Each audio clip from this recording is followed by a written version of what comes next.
শীতের শুরুতে এই সমস্ত সবজি না খেলে হবে, অত্যন্ত স্বাদ হয়েছে। বন্ধুরা, শীতের সবজি ওলকপি। আজকে আমরা একটা ওলকপির দুর্দান্ত রেসিপি নিয়ে চলে এসেছি। ওলকপির নিরামিষও ভালো লাগে, তরকারিও ভালো লাগে। তো আজকে আমরা করব ওলকপি আর আলু দিয়ে আর রুই মাছ দিয়ে তরকারি।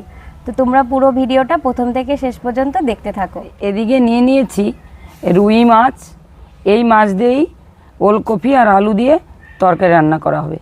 আর এদিকে নিয়েছি দেখো পুরো কচি কচি কয়েকটা ওলকপি আর দুটো আলু। তো রান্নাটা শুরু করছি, তোমরা পুরো ভিডিওটা দেখতে থাকো। প্রথমে আমি ওলকপিগুলো কেটে নেব। আর এই ওলকপিগুলো এতটাই কচি, সত্যি মনে হচ্ছে রান্নাটাও সুন্দর হবে। ওলকপির মধ্যে অনেক সময় শ্যাল হয়ে যায়, কিন্তু এই কপিগুলো একদম নতুন নতুন কপি। আর এই ওলকপি কাটার সময় যে দেখছো, আমরা এইভাবে প্রথমে এখান থেকে কিছুটা ছাড়িয়ে নিয়েছি, তারপরে আস্তে আস্তে করে এইভাবে ছুলে পুরো কপিটাই ছোলা হয়ে যাবে, একদম সুন্দরভাবে খোসাটা উঠে আসবে। আমি এভাবে কপিটা ভালো করে ছুলে নিয়েছি। এবারে আমি ছোট ছোট করে পিস করে নেব, একদম সুন্দর কপি।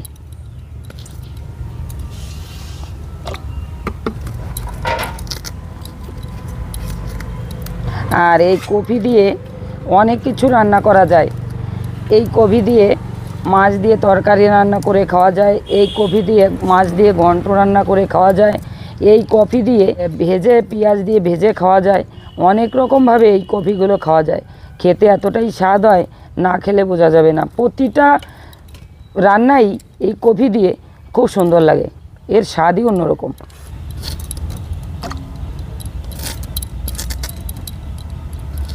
আলুটা কেটে নিচ্ছি।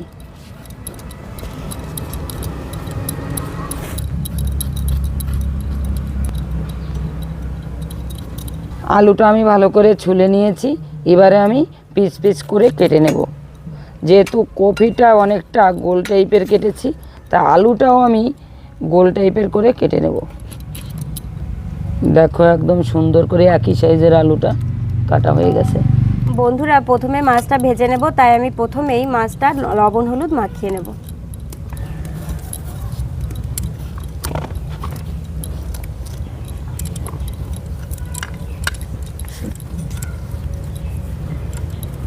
ভালো করে মাছটা লবণ হলুদ মাখিয়ে নিয়েছি। কড়াই গরম হয়ে গেছে, দিয়ে দেব সর্ষের তেল। তেল গরম হয়ে গেছে, এবার মাছগুলো দিয়ে দেব।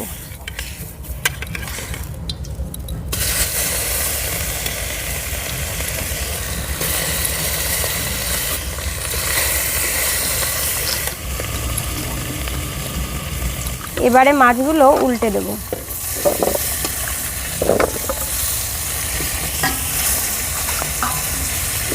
মাছ ভাজা হয়ে গেছে, এবার আমি নামিয়ে দেব।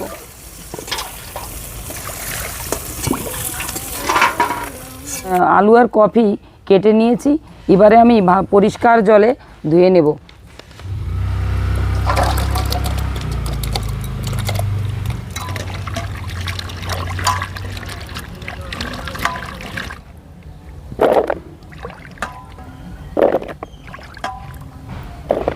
মাছ ভাজা তেলের মধ্যে আর সামান্য পরিমাণে একটু তেল দিয়ে দেব। ফোড়নে দিয়ে দেব গোটা জিরে। এবারে কেটে রাখা আলু আর ওলকপিগুলো দিয়ে দেব। একসঙ্গে আলু আর ওলকপিগুলো ভালো করে ভেজে নেব।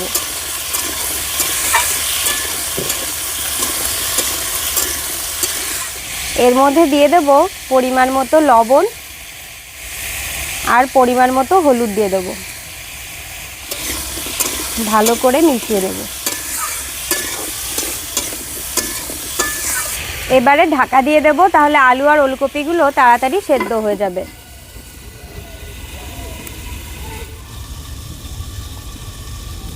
ঢাকাটা একটু তুলে নেব।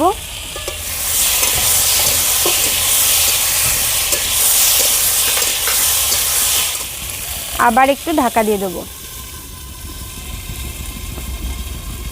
এবারে ঢাকাটা তুলে নেব। আলু আর ওলকপিগুলো ভাজা হয়ে গেছে। এবার আমি দিয়ে দেব পরিমাণ মতো জল।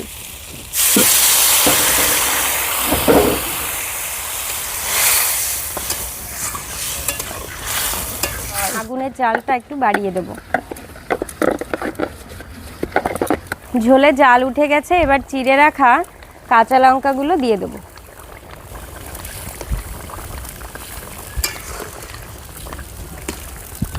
ঝোলটা ভালো করে ফুটে উঠেছে, এবার আমি ভেজে রাখা মাছগুলো দিয়ে দেব।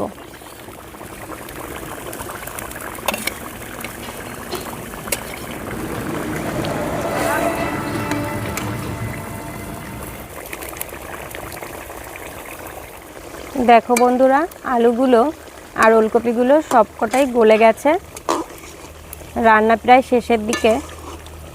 এই তরকারিতে আমি কোনো মশলা ব্যবহার করিনি, শুধু ফোড়নে জিরে দিয়েছি। খুব সহজভাবে খুব অল্প সময়ে রান্নাটা হয়ে গেল। তো তোমরাও বাড়িতে এভাবে অবশ্যই একবার ট্রাই করে দেখবে, খুব ভালো লাগবে। আমি কয়েকটা আলু গালিয়ে দেব, এতে তরকারিটা আরও ঘন হয়ে যাবে। বন্ধুরা, এখন ধনিয়া পাতার সিজন চলে এসেছে। তো সব তরকারিতে অল্প পরিমাণ ধনিয়া পাতা দিলে তরকারির স্বাদটা পুরোপুরি বদলে যায়। তো আমিও সামান্য পরিমাণ ধনিয়া পাতা কুচি দিয়ে দেব, এতে স্বাদটা আরও বাড়িয়ে দেবে।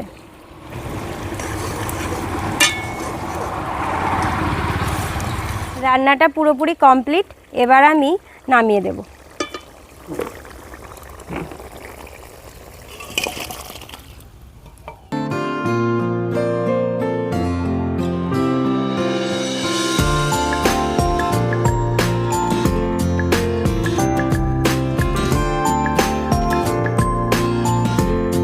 দেখি আমার মা আলু দিয়ে ওলকপি দিয়ে রুই মাছ দিয়ে রান্না করেছে, খেয়ে দেখুক আমার ভাইপো, দেখি কতটা স্বাদ হয়েছে।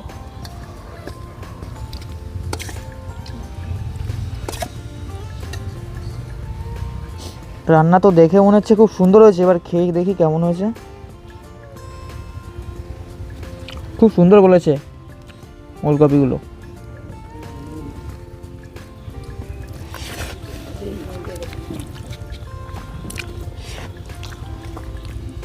কি বলবো বন্ধুরা, বৌদি এই রান্নাটা করেছে সম্পূর্ণ মশলা ছাড়া।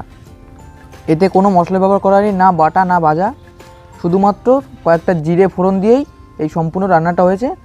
অত্যন্ত স্বাদ হয়েছে, সত্যি বলছি। কোনো মশলা ছাড়া যে এত সুন্দর রান্না করা যায়, না খেলে বোঝা যাবে না। তাই বলছি, এক্ষুনি চেষ্টা করুন, বাড়িতে ট্রাই করে খেয়ে দেখুন, তারপরে বুঝতে পারবেন যে এর স্বাদটা কেমন। অসাধারণ লাগবে। আর শীতের শুরুতে এই সমস্ত সবজি না খেলে হবে, তাড়াতাড়ি তৈরি করে খেয়ে দেখুন, দারুণ লাগবে। তো পুরো ভিডিও তো দেখলে, আশা করি ভালো লেগেছে। তো তাড়াতাড়ি ভিডিওতে একটা লাইক করে দাও এবং বন্ধুদের কাছে বেশি বেশি করে শেয়ার করো। এবং আমাদের চ্যানেলে নতুন হয়ে থাকলে অবশ্যই আমাদের চ্যানেলটিকে সাবস্ক্রাইব করে আমাদের পাশে থাকবে। তো দেখা হবে আবার কোনো নতুন ভিডিও নিয়ে।